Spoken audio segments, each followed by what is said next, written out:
Cam grind. Parang since finish lang.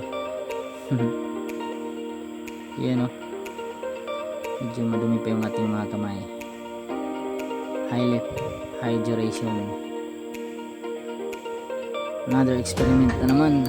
Ito yung mga cam na in-experiment ko, guys. Share ko lang. wala yan.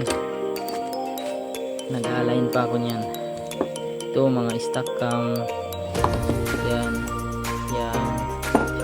Tapos kapag ka-okay na, meron akong blank cam dito.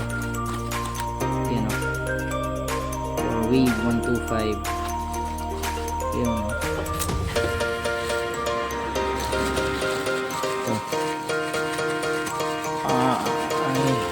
Ito na ano ko na ito, guys, na pagsimulan ko na ito i-regrind yung kabila ko.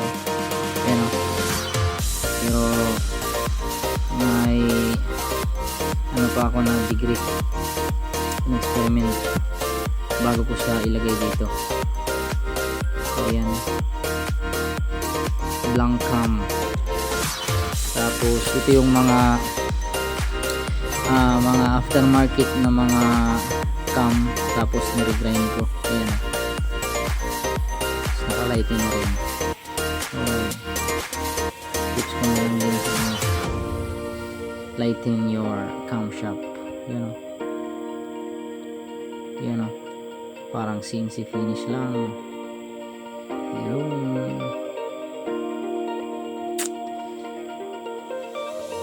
manual cam grind. So guys, yung mga ako dito, mga bagay-bagay na mga ineksperimentuhan. Yan, maapat.